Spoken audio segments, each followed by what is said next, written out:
Bill and Melinda Gates are getting a divorce. The billionaire philanthropist couple announced a split after 27 years of marriage. Melinda called it irrevocably broken, their marriage, according to the divorce filing. However, the two will continue working together on their charitable foundation. Here was some of the reaction on social media. Quote, seeing Bill and Melinda Gates not excel at their relationship has me like, word?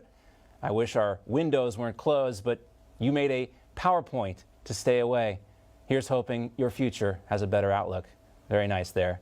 Play on words. Melinda Gates, Mackenzie Bezos, and me leaving the club at 4 a.m. this hot girl summer.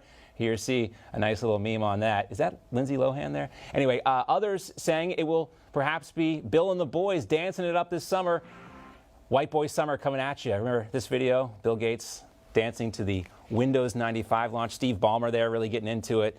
It was fun back then, not so much fun anymore. Let's welcome in now host of the Michael Knowles Show with the Daily Wire. Michael Knowles, great to see you. Great to be with you. All right, so we're all mourning the loss of this marriage here. If Bill and Melinda Gates can't make it work, especially with him pushing these vaccines and getting hyper-political and all telling us how we should live our lives, I can't imagine what it must be like for Melinda Gates to live at home with someone like that. Pretty tough. I really thought those crazy kids were going to make it. A lot of people are telling jokes about this sort of thing. It is genuinely sad. It is sad when any marriage breaks up, even if you think, goodness gracious, I don't want to stay with the second or third richest man in the world. Something's obviously got to be seriously wrong there. And there is an irony that Bill Gates does not appear to give a whit about our privacy, but now he is asking for privacy from everybody else. But it also shows you something that has gone wrong, I think, in the Bill Gates view of the world, and therefore gone wrong in the areas that he has influenced. Bill Gates, for many, many years, has pushed a very perverse understanding of the world. He has a bizarre obsession with overpopulation, which is a completely fictional problem. We were told in the 1970s there was a population bomb. This was part of a very famous book on the subject, that there would be inevitable famines throughout the world if we didn't push contraception and abortion on people. Since that time, the world population has doubled and malnutrition is at an all-time low. But Bill Gates has had this weird obsession with reducing the number of people who are born, particularly in third world countries. And I suspect that this culture of death, this culture pushing against life, has reverberations throughout our country too. You see this in divorce rates, you see this in plummeting marriage rates, you see this in plummeting birth rates. It doesn't speak well for their family, but it really doesn't speak well for our society more broadly. It is sad. You know, anytime a marriage dissolves like this, it is sad. But you know, think about this in a bigger context, kind of, if you will. And, you know, the way Bill Gates approaches his daily life, the way he wants to influence everybody. And, you know, it's unfortunate that we know now that Bill Gates won't have that person in his life that can call him out on his own BS. We all need that. That's part of the advantage of having a spouse, especially when you're in a position of some notoriety like we are. You can go home and your wife can say, John, you're way off base. Or, you know, you got to have that one person in your life, whether it's your wife, your husband, your brother, your sister, your mom, your dad, whoever that is. I don't know who that is for Bill Gates anymore, and he clearly needs that person in his life. We all do.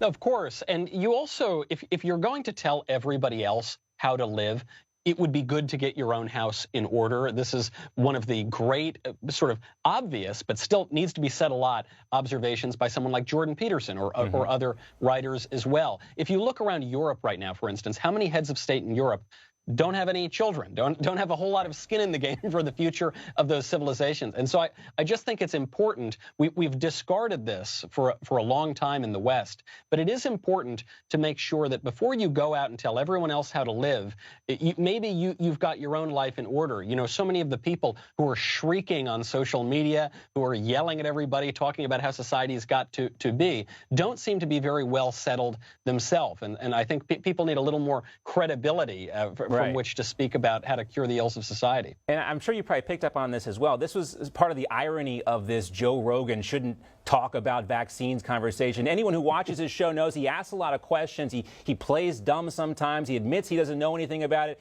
You know, he's not trying to be the authority figure. Bill Gates is. And, you know, we can't question Bill Gates, but, you know, Joe Rogan's fair game. It just, again, shows like the cognitive dissonance coming from some of these people is off the charts.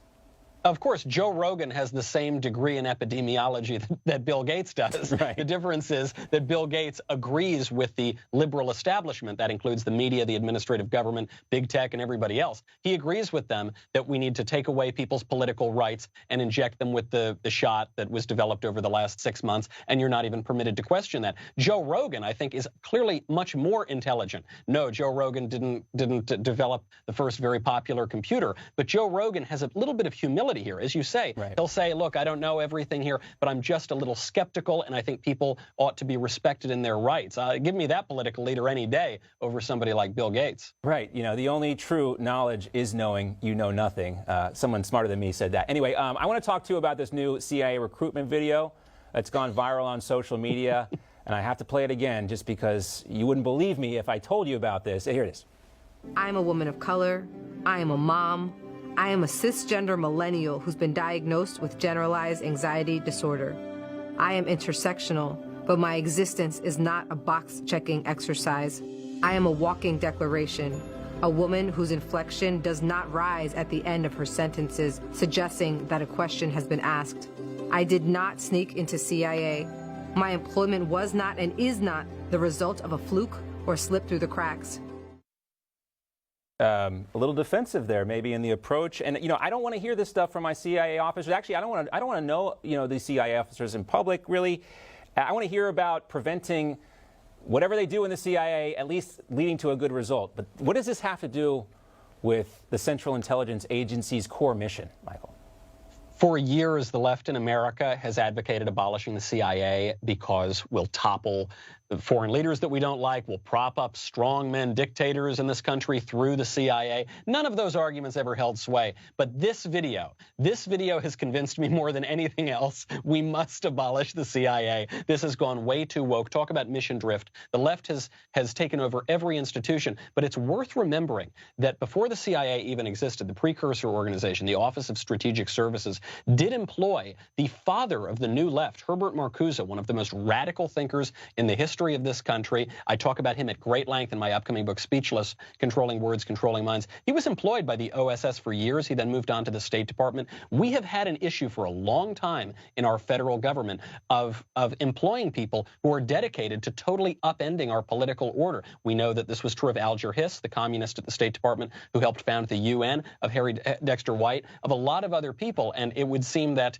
we're seeing just an extension and an expansion of that problem today. But the wokeism has gotten absolutely out of control, and now it's out in the mainstream. Yeah, and this is what happens when you massively expand the government's intelligence services and their surveillance services, and you have to fill the ranks with young people because they know the technology. This is like one of the thirstiest recruitment videos I have seen in a long time. It certainly is. And this sort of language, cisgender, for those who are not aware. That means you and me, Michael. We're cisgender. I have to tell this to people all the time, like my dad. Like, Dad, that just means you can say male. We're among... It just means you know what sex you are. That's really all that it means. Right. And if our institutions like the CIA or any other federal bureaucracy is out there using this kind of radical, insane language, the purpose of these agencies is to conserve the American way of life, right, to protect and defend our country.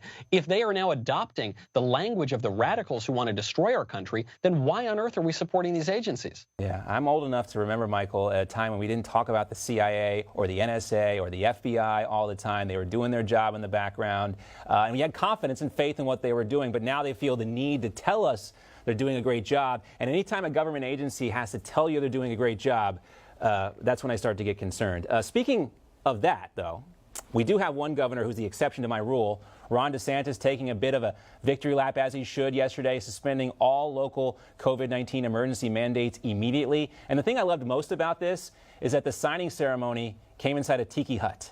And, the optics, Democrats try so hard to work on the optics, but this was perfect. Ron DeSantis, who's followed the science and followed the data, basically liberating Florida inside a tiki hut. It could not be more appropriate and on brand for our governor.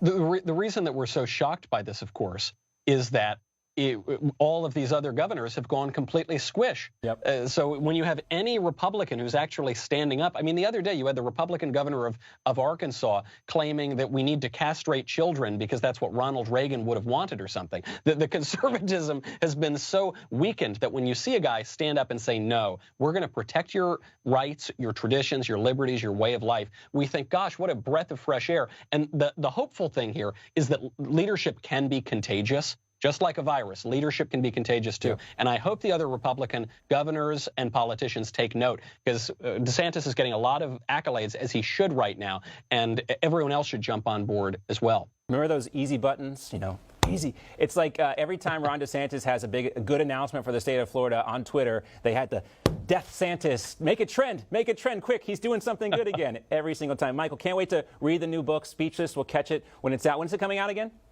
It's coming out June 22nd, but it's available now for pre-order. All right, available now for pre-order. Probably big tech will ban it soon enough. Well, you better get a copy before they ban it. Great to talk to you, Michael. Thanks so much. Great to see you. All right.